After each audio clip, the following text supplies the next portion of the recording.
I just want to say good morning and thank you for coming to our winter weather media availability. My name is Jen Goodwin. I'm the Communications Officer for NCDOT for Division 10.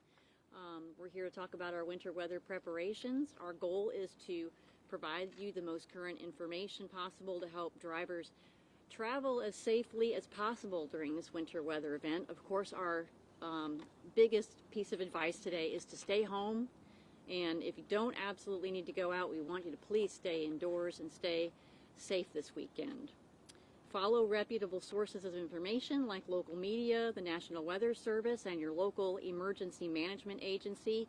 You can also go to readync.gov for more information on how to prepare for this winter storm, and they have a lot of other helpful links and resources. If you do have to go out, you can prepare for delays. Complete an inventory checklist. You should have things on your plan like tools, flares, extra clothes, an ice scraper, phone fully charged, power cord, a flashlight, first aid kit, an ice scraper, and water. Make sure you choose a primary route. Let someone know your travel plan. Make sure that you clear snow and ice from your lights, from your hood, and the top and trunk of a vehicle. But I don't think we're going to have to worry about snow with this one. Our website, drivenc.gov, is a really good resource to check for any real-time traffic conditions anywhere across North Carolina, and that will be updated in real time throughout the course of this event. We're also going to have our IMAP patrol on patrol this weekend, Saturday and Sunday, from 9 a.m. to 7 p.m.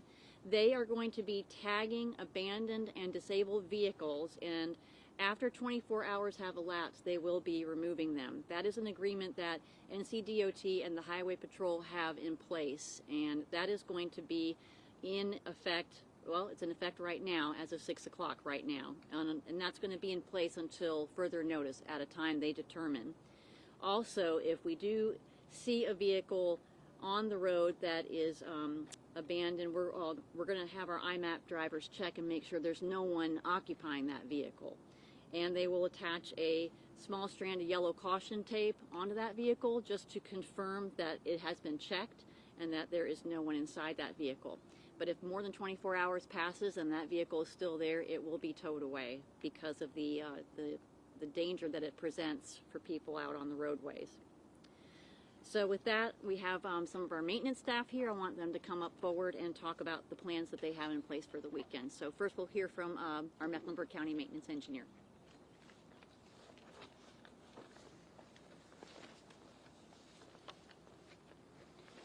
Hi everyone, my name is Garrett Ratcliffe. I'm going to spell my name so y'all can spell it correctly. That is G-A-R-R-E-T.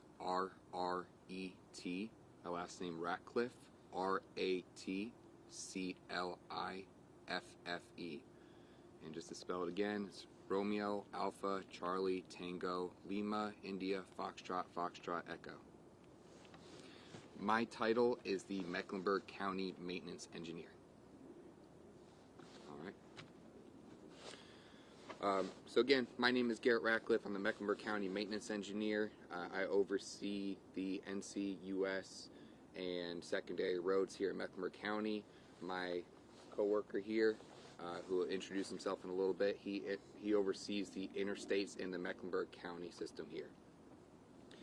We maintain state roads within Mecklenburg County, and we are fully prepared for this winter event. We have performed dry runs and mock trials of this event.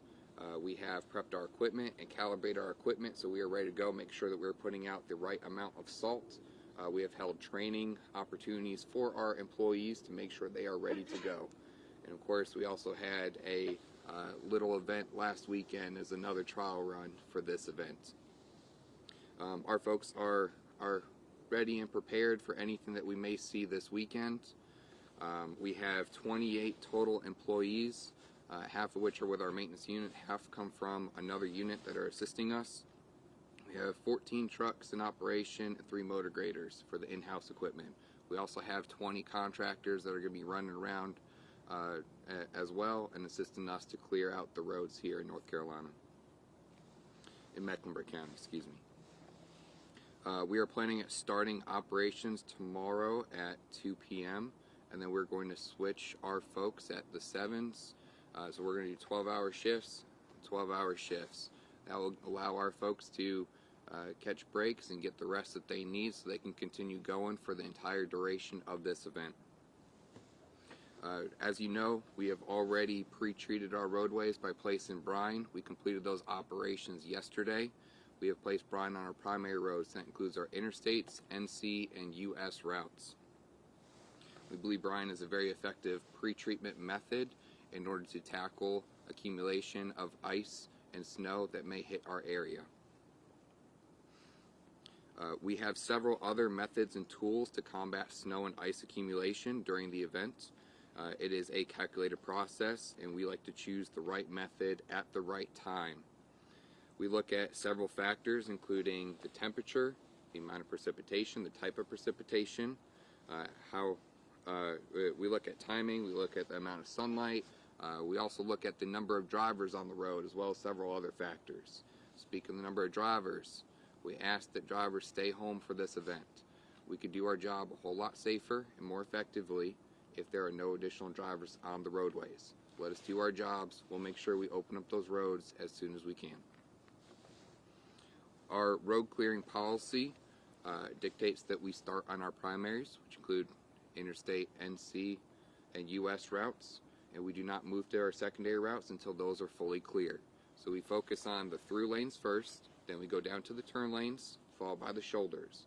Once all that is clear, then we'll start moving down to our secondary roads. We start with our thoroughfares, and then we go down to subdivisions once all of our thoroughfares are done and once they are complete.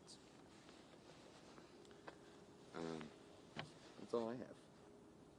I'm ready to pass the torch over to my coworker, Mr. David Eisenberg. Thank you, Garrett.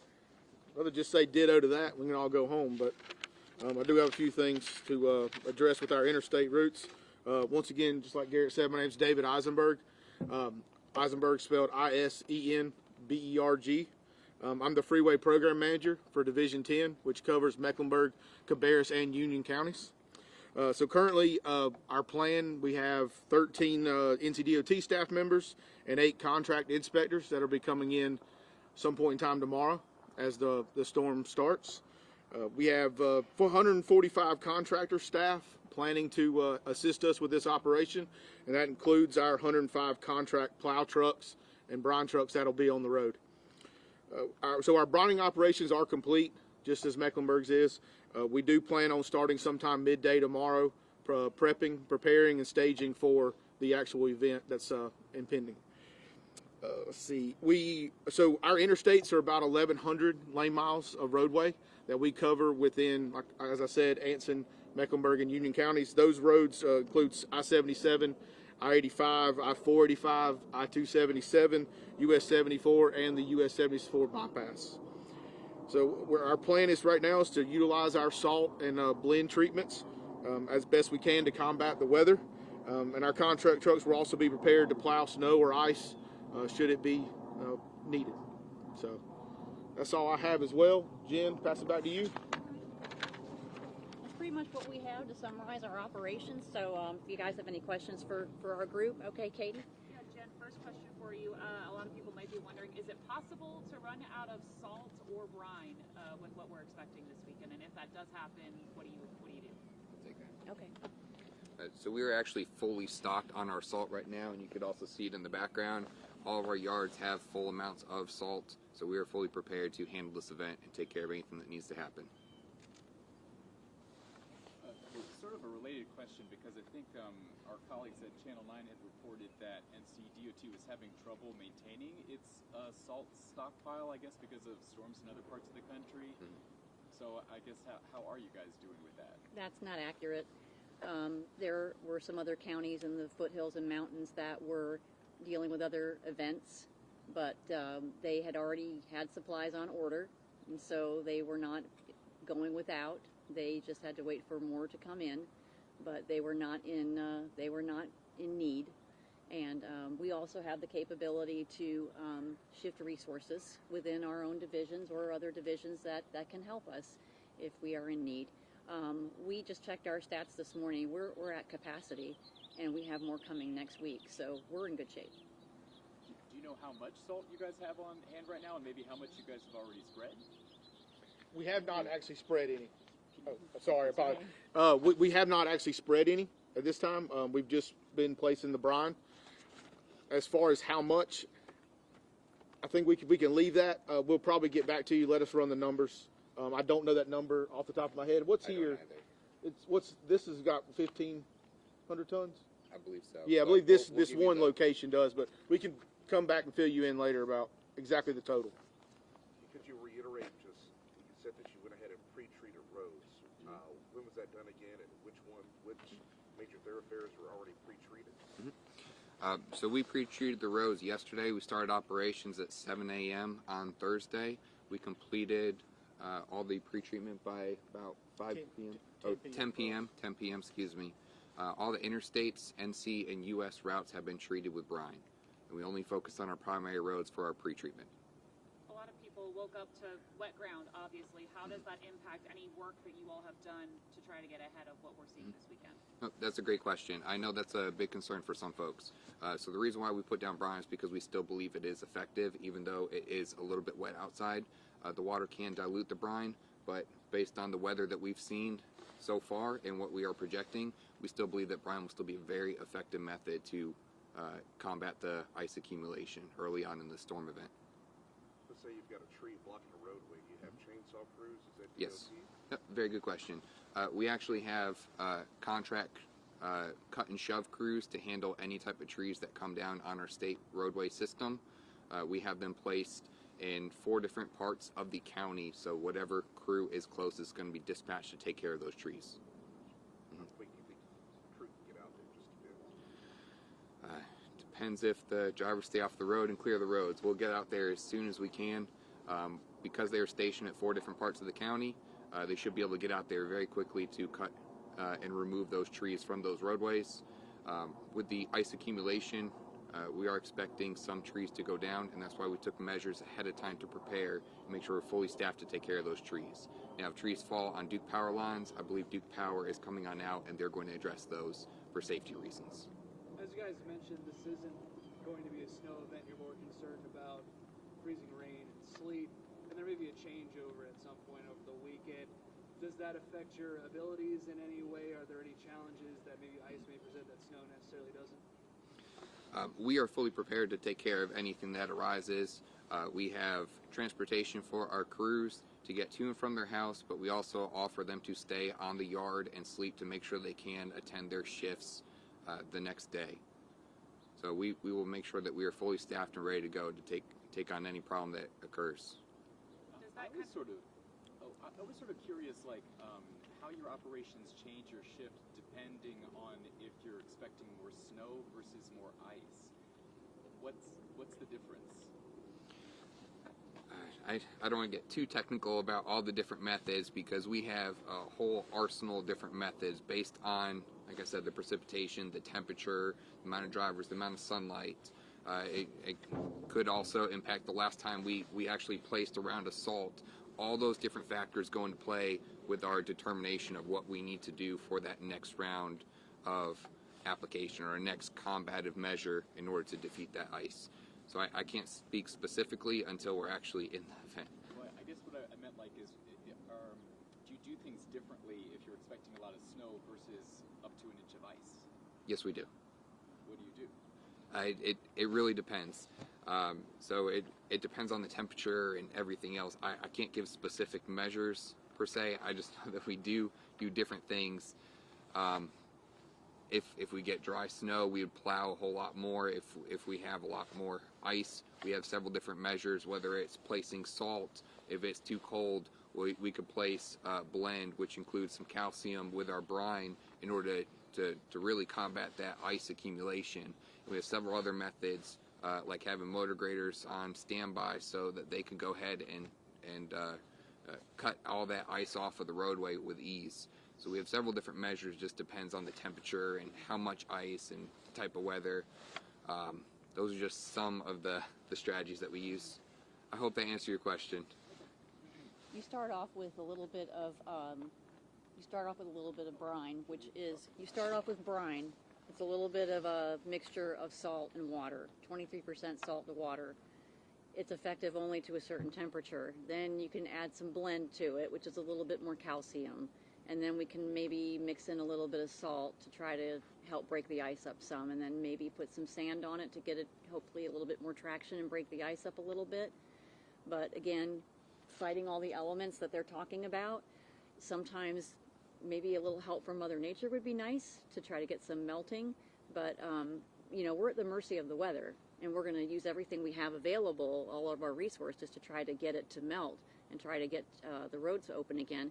But we need some cooperation too from the public to be able to stay off the roads and not drive, and heed the advice of all of the emergency officials and everyone else speaking to stay home.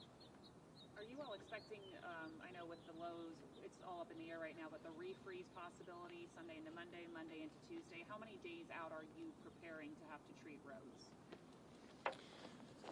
We are prepared to go as long as it takes. And of course, we hope for a shorter duration, but we will go until all the North Carolina state maintained roads in Mecklenburg County are clear.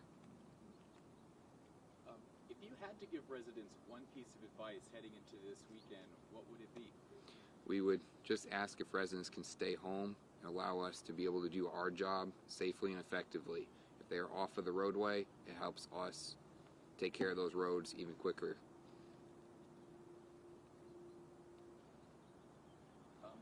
Maybe just my last question, like what roads or conditions are typically the most dangerous during this icy weather?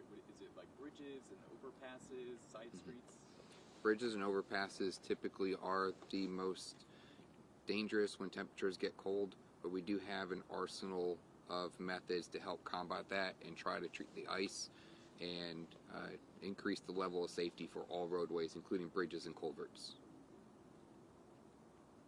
You actually touched on this a little bit, talking about contractors with, you know, chainsaws, that kind of thing. Are you guys in contact with, like, Duke Energy with power places, you know, in case, you know, power lines go over roads as well?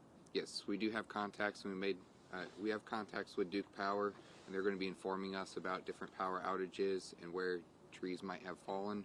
If we also need to work together to solve some of these issues, we're more than happy to do so, like we have been before. Queen City News Plus. Just search Queen City News on your smart TV's app store.